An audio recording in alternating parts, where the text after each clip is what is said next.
Nous disions lors d'une précédente vidéo que de ce verset, eh bien, ton frère vivra avec toi. Nous apprenions un certain nombre d'enseignements et surtout du caractère urgent de la mise à disposition de ceux dont un indigent a besoin pour qu'il ne tombe pas dans une situation beaucoup plus précaire encore qu'il ne l'est. Mais ce verset du Lévitique, du Vaïkra, qui est cité par le Rambam, véhicule un autre enseignement fondamental. En effet, l'expression « avec toi » a été comprise par les sages du Talmud comme posant une limite à la tzedaka, mais aussi à l'altruisme. En effet, c'est bien « ton frère vivra », oui, mais avec toi. Qu'est-ce que ça veut dire ? Avec toi. Eh bien, ici, le Rav Sébastien Alali, qui a fait une sorte de commentaire sur un certain nombre de halachot du Rambam. Il a fait un travail très sérieux et nous voulons lui rendre un hommage appuyé pour la qualité de son travail. Et il propose cette explication très intéressante. En effet, dit-il, je dois faire vivre mon frère si je peux continuer à vivre à ses côtés. C'est pour ça qu'il y a marqué « Aïmar » avec toi. Mais je n'ai pas le droit de me sacrifier pour lui. Cette idée, elle est mise en avant par le célèbre Rabbi Akiva au IIe siècle de notre ère, dans un passage du Talmud de Babylone, dans le traité Baba Metzia, à la page 62a, qui enseigne « Deux compagnons de route traversent ensemble le désert, l'un d'eux possédant une ration d'eau qui ne suffirait à maintenir en vie qu'une seule personne.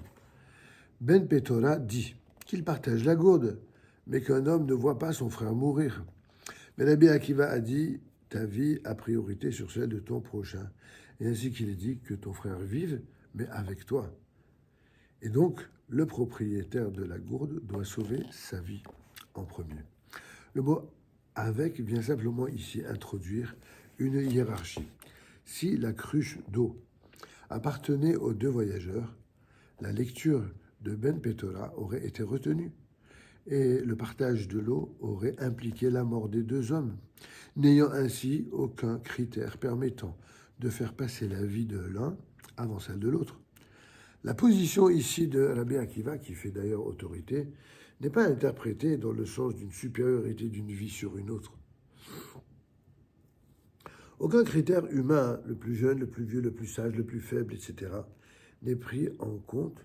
Seul compte l'appartenance de la gourde à l'un ou à l'autre. Ce critère interdit à celui à qui appartient l'eau, en fin de compte, de se sacrifier pour l'autre, même si la vie de Ben Petora s'impose à nous dans un premier temps. À savoir que le principe qui veut que charité bien ordonnée commence par soi-même est donc déduit de l'expression « avec toi ».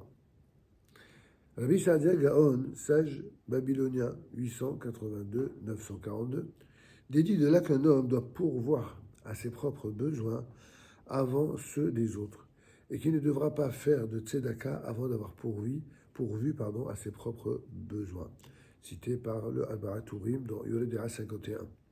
Ce commentaire est à mettre en lien avec l'obligation d'accorder la priorité à nos proches en matière de tzedaka, ce qu'évoque plus loin Maïmonide dans la règle numéro 13.